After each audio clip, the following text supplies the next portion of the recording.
Wayanad DCC treasurer NM വിജയന്റെ ആത്മഹത്യയും അനുബന്ധ കേസുകളുടെയും അന്വേഷണം ക്രൈംബ്രാഞ്ചിന് കൈമാറി. IC ബാലകൃഷ്ണൻ അടക്കമുള്ള കോൺഗ്രസ് നേതാക്കളുടെ ജാമ്യ ഹർജിയിൽ വാദം കേൾക്കൽ നാളെയും തുടരും.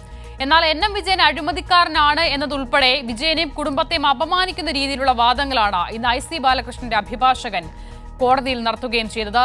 PV ജോഷിൽ തയ്യാറാക്കിയ റിപ്പോർട്ടിലേക്ക്. പാർട്ടിയെ ജീവന തുല്യം സ്നേഹിച്ച NM വിജയനെ അവസാനം അഴിമതിക്കാരനും കള്ളനും കൊലപാതകിയുമാക്കി ചിത്രീകരിക്കാനാണ് IC ബാലകൃഷ്ണന്റെ അഭിഭാഷകൻ ഇന്ന് കോടതിയിൽ മുതിർന്നത് എന്നുള്ളതാണ്. ഇത് IC ബാലകൃഷ്ണന്റെ തന്നെ ഒരു കൃത്യമായ NM വിജയനെതിരെയുള്ള അഭിപ്രായമായി തന്നെയാവണം കാണാൻ സാധിക്കേണ്ടത്. കാരണം IC ബാലകൃഷ്ണൻ എന്താണോ പറയാനുള്ളത് അതാണ് IC ബാലകൃഷ്ണന്റെ അഭിഭാഷകൻ ഇന്ന് കോടതിയിൽ വാദിച്ചത് എന്നുള്ളതാണ്. NM വിജയൻ പാർട്ടിക്ക് വേണ്ടി മാത്രം ജീവിച്ച ഒരാളായിരുന്നു. അതുപോലെ തന്നെ പാർട്ടിക്ക് വേണ്ടിയാണ് അദ്ദേഹം വായ്പ വാങ്ങിയത്.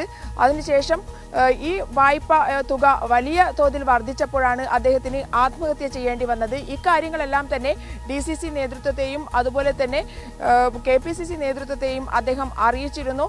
ഈ കടബാധ്യത കാരണമാണ് താൻ ആത്മഹത്യ ചെയ്യേണ്ടി വരുന്നത് എന്നുള്ള കാര്യവും അദ്ദേഹം നേതൃത്വത്തെ അറിയിച്ചിരുന്നു. എന്നാൽ നേതൃത്വം നോക്കാം എന്ന് പറയുകയല്ലാതെ മറ്റൊന്നും ചെയ്തില്ല. അവസാനം ആത്മഹത്യ ചെയ്യേണ്ടി വന്ന ഒരാളാണ് NM വിജയൻ. എന്നാൽ ഈ പരിഗണനയൊന്നും നൽകാതെ മരിച്ച ശേഷവും ആ വ്യക്തിയെ കള്ളനായും അഴിമതിക്കാരനായും ചിത്രീകരിക്കാനാണ്, മാത്രമല്ല മകനെ കൊല ചെയ്ത ഒരു ക്രിമിനലായും കൊലപാതകിയായും ചിത്രീകരിക്കാനാണ് ഇന്ന് IC ബാലകൃഷ്ണന്റെ അഭിഭാഷകൻ കോടതിയിൽ മുതിർന്നത് എന്നുള്ളതാണ്.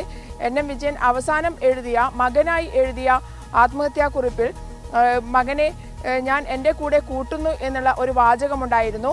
ആ വാചകത്തെ വക്രീകരിക്കാനാണ് ശ്രമിച്ചത്. മകനെ എൻ്റെ കൂടെ കൂട്ടുന്നു എന്ന് പറഞ്ഞത് മകൻ അദ്ദേഹത്തിൻ്റെ കൂടെ പോയി എന്നുള്ളതല്ല, പകരം മകനെ അയാൾ കൊല്ലുകയായിരുന്നു. ആത്മഹത്യയല്ല അത്. മകനെ കൊന്ന കൊലപാതകിയായ പിതാവാണ് NM വിജയൻ എന്ന് വരുത്തി തീർക്കാനുള്ള ശ്രമമാണ് ഇന്ന് കോടതിയിൽ നടന്നത്.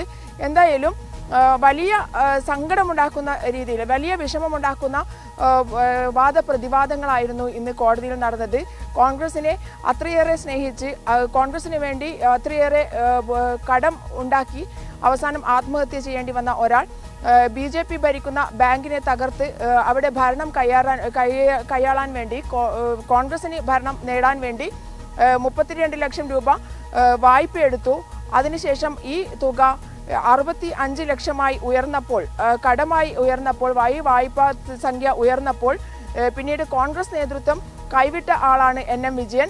അദ്ദേഹത്തെയാണ് പിന്നീട് അഴിമതിക്കാരനായി ചിത്രീകരിച്ചത്. ഒരു ബാങ്കിന്റെ നേതൃത്വം അല്ലെങ്കിൽ ഭരണ നേതൃത്വം നേടാൻ വേണ്ടി ഇത്രയധികം പണം എടുക്കാൻ സാധിക്കുമോ? അത് തെറ്റല്ലേ എന്നുള്ള രീതിയിൽ തീർച്ചയായും ജോഷില, ഈ കാര്യങ്ങളൊക്കെ പൊതുസമൂഹത്തിന് വ്യക്തമായിരിക്കുമ്പോഴും വിജയനെ അഴിമതിക്കാരനും കൊലപാതകിയും ഒക്കെയായി ജാമ്യം നേടാനും നിയമവ്യവസ്ഥയ്ക്ക് പുറത്തു വരാനും ഇപ്പോഴും കോൺഗ്രസ് നേതാക്കൾ, പ്രത്യേകിച്ച് IC ബാലകൃഷ്ണൻ ശ്രമിക്കുന്നു എന്നുള്ളത് ഏറ്റവും ദുഃഖകരവും പ്രതിഷേധാർഹവുമാണ്.